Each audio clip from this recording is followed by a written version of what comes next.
What's up mga idol? May panibago tayong video dito mga idol. Aerox to mga idol. Kinatay na natin gawa nung sa sira niya na nagbabawas nga siya ng langis. Kaya mga idol, kayo dapat agapan nyo kaagad bago lumaki ang gastos nyo. Ito naagapan natin to mga idol.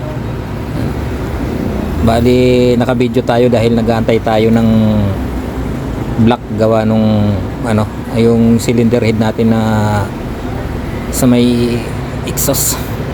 May pinagawa lang tayo mga idol, may pinatanggal tayong tornilyo kasi hindi matanggal.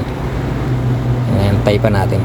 Yan ang ating time chain sprocket na mukhang sunog pero okay naman mga idol dahil nga naagapan natin. Kaya pag nagbabawas ng langis mga idol, wag nyo agad pabayaan. Ito yung piston ring natin at pinalitan mga idol. Yan, nagsinabay na rin natin yung bushing. May tama na rin yung bushing, rubber bushing. Tinanin yung ating bore mga idol. Buti hindi tinamaan. Yan, buti okay pa. Hindi tinamaan yung bore natin. Yan. Kaya piston ring lang ang papalitan natin yan galing Yamaha. Ito yung bago mga idol, yan kakabit natin.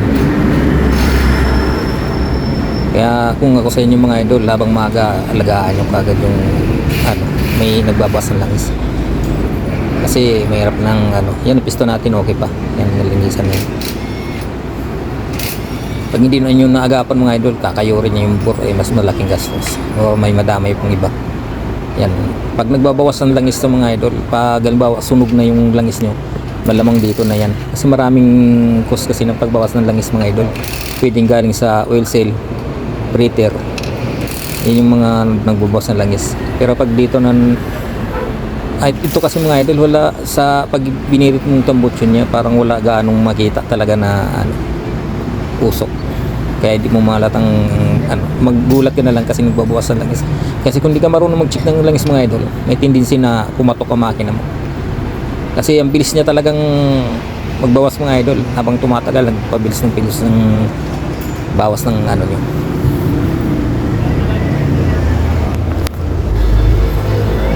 Tingnan nyo naman yung piston natin.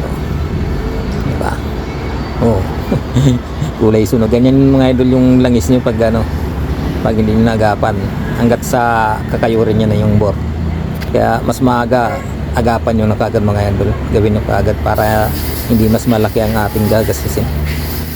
Bago nyo biyakin mga idol, kailangan nyo linisan muna ng makina mga idol para matanggal yung mga dumi-dumi, mga buhangin. Kasi iwas back job mga idol. May tendency kasi na pag hindi nyo nalinisan, pupunta sa makina at saka sa mga gilid-gilid mga idol. Yan ang sintomas para tumagas. Kaya back job. Mas okay kasi yung pulido ang gawa mga idol.